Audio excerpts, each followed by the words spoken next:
ಆಗ್ಬೋದಾ?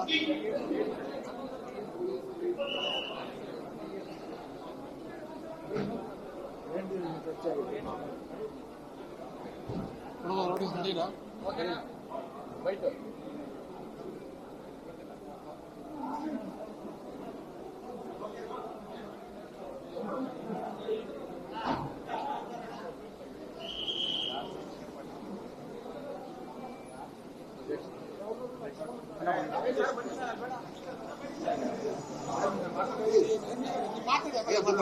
ಇಲ್ಲ, ನೀವು ಮಾತಾಡಿ. ಹಾಸನ ಜಿಲ್ಲೆ ಸಕಲೇಶಪುರ ತಾಲೂಕು ಎಸ್ಲೂರು ವಲಯ ಅರಣ್ಯ ಪ್ರದೇಶದಲ್ಲಿ ಸುಮಾರು 8 ಬಾರಿ ಅಂಬಾರಿಯನ್ನು ಹೊತ್ತಿರತಕ್ಕಂಥ ಅರ್ಜುನ ಕಾಡಾನೆಯನ್ನ ಹಿಡಿತಕ್ಕಂಥ ಸಂದರ್ಭದಲ್ಲಿ ಮೃತ ಆಗಿರ್ತಕ್ಕಂಥ ತಮ್ಮೆಲ್ಲರೂ ಕೂಡ ಗೊತ್ತಿರತಕ್ಕಂಥ ವಿಚಾರ. ಕಳೆದ 2 ವರ್ಷಗಳ ಹಿಂದೆ ನಡೆದಂತ ಏನು ಅರ್ಜುನ ಆನೆ ಮೃತ ಆಗಿರುತ್ತೆ. ಇದಕ್ಕೆ ಸಂಬಂಧಪಟ್ಟಂಗೆ ಅಲ್ಲಿಯ ಸ್ಥಳೀಯ ಹೋರಾಟಗಾರರು ಆನೆ ತೀರೋಗಿರ್ತಕ್ಕಂಥ ಸಂದರ್ಭದಲ್ಲಿ ರಸ್ತೆ ಬದಿಯಲ್ಲಿ ಅದರ ಸ್ಮಾರಕವನ್ನ ಮಾಡಿದ್ರೆ ಪ್ರವಾಸೋದ್ಯಮಗಳಿಗೆ ಅನುಕೂಲ ಆಗುತ್ತೆ ಅಂತಕ್ಕಂಥ ಉದ್ದೇಶದಿಂದ ಅವತ್ತು ಅರಣ್ಯ ಇಲಾಖೆಗೆ ಒತ್ತಾಯವನ್ನ ಮಾಡಿರ್ತಾರೆ. ಅವತ್ತಿನ ಪ್ರಕರಣವನ್ನ 4/12/2023 ಅರ್ಜುನ ಆನೆ ಮೃತ ಆಗಿರುತ್ತೆ. 5/12/2023 ಏನಿದು ಒತ್ತಾಯ ಮಾಡಿರ್ತಾರೆ. ಅವತ್ತು ಅವ್ರ ಮೇಲೆ ಒಂದು ಕೇಸ್ನ ಮಾಡಿರ್ತಾರೆ, FIR ಮಾಡಿರ್ತಾರೆ. ಇವತ್ತು ಆ ಒಂದು ಕೇಸ್ ವಿಚಾರವಾಗಿ 20 ಜನದ ಮೇಲೆ ಸಮನ್ಸ್ನ ಜಾರಿ ಮಾಡಿ ಉದ್ದೇಶಪೂರ್ವಕವಾಗಿ ರೈತರು ಮತ್ತೆ ಹೋರಾಟಗಾರರು ಬರೀ ರಸ್ತೆ ಬದಿಯಲ್ಲಿ ಅರ್ಜುನನ ಸ್ಮಾರಕವನ್ನಾಗಿ ಮಾಡಬೇಕು ಅಂತಕ್ಕಂಥ ಒತ್ತಾಯ ಮಾಡೋರ ಮೇಲೆ ಅನಾವಶ್ಯಕವಾಗಿ ಒಂದು 20ರಿಂದ 23 ಜನದ ಮೇಲೆ ಕೇಸ್ ಹಾಕಿಸಿ ಎದುರಿಸ್ತಕ್ಕಂಥ ಕೆಲಸವನ್ನ ಮಾಡಿದ್ದಾರೆ. ಸ್ಥಳೀಯರು ನಮ್ಮ ಭಾಗದಲ್ಲಿ ತೀರೋಗಿರ್ತಕ್ಕಂಥ ಅರ್ಜುನನ ಮೇಲೆ ಇರ್ತಕ್ಕಂಥ ಅಭಿಮಾನದಿಂದ ರಸ್ತೆ ಬದಿಯಲ್ಲಿ ಸ್ಮಾರಕವನ್ನ ಮಾಡಿದ್ರೆ ಇಡೀ ರಾಜ್ಯದಲ್ಲಿ ಅಭಿಮಾನಿಗಳಿದೆ. 8 ಬಾರಿ ಅಂಬಾರಿ ಹೊತ್ತಿರ್ತಕ್ಕಂಥ ಅರ್ಜುನಿಗೆ ಗೌರವ ಕೊಡ್ತಕ್ಕಂಥ ಕೆಲಸವನ್ನ ರಸ್ತೆ ಬದಿಯಲ್ಲಿ ಸ್ಮಾರಕ ಮಾಡಿ ಅಂತ ಒತ್ತಾಯ ಮಾಡಿರ್ತಾರೆ.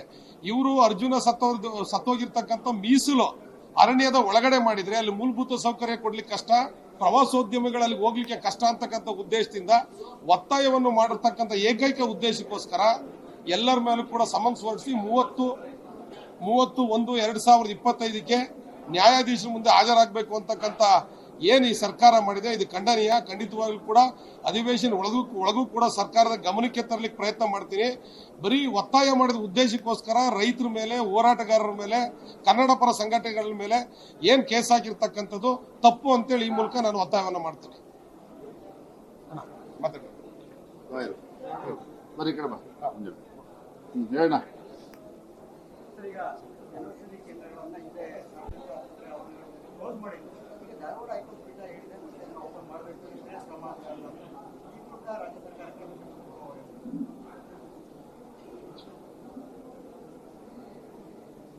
ಜನೌಷಧಿ ಕೇಂದ್ರ ಈ ದೇಶದ ಹೆಮ್ಮೆಯ ಪ್ರಧಾನಮಂತ್ರಿ ನರೇಂದ್ರ ಮೋದಿಜಿಯವರ ಒಂದು ಕಾರ್ಯಕ್ರಮ, ಒಂದು ಕೊಡುಗೆ.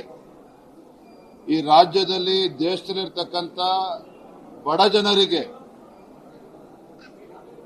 ಕೈಗೆಟಕುವ ದರದಲ್ಲಿ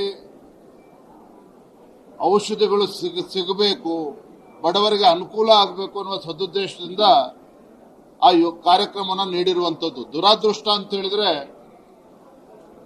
ನಮ್ಮ ಕಾಂಗ್ರೆಸ್ ಸರ್ಕಾರ ಸಿದ್ದರಾಮಯ್ಯನವರಿಗೆ ಯಾಕೋ ನರೇಂದ್ರ ಮೋದಿಜಿಯವರ ಜನಪ್ರಿಯತೆ ಸಹಿಸಿಕೊಳ್ಳೋದಕ್ಕೆ ಸಾಧ್ಯ ಆಗ್ತಾ ಇಲ್ಲ. ಅಹಿಂದ ಮುಖ್ಯಮಂತ್ರಿ ಅಂತೇಳಿ ಬೊಬ್ಬೆ ಹೊಡಿತಾರೆ ಸಿದ್ದರಾಮಯ್ಯನವರು.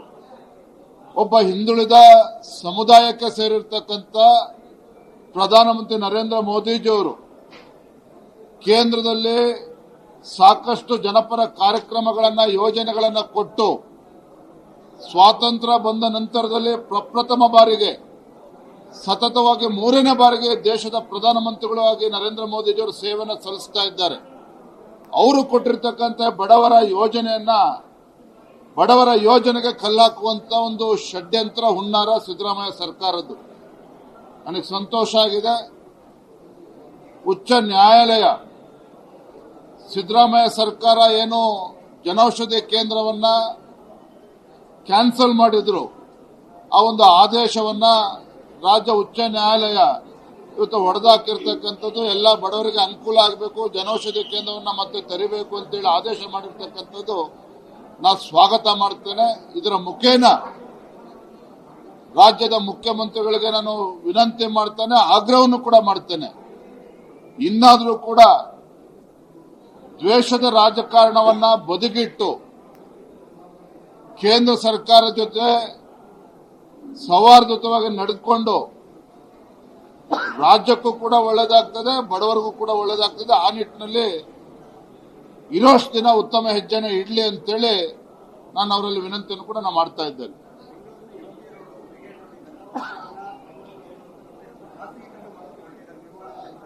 ಮಾತಾಡ್ಬಿಡು.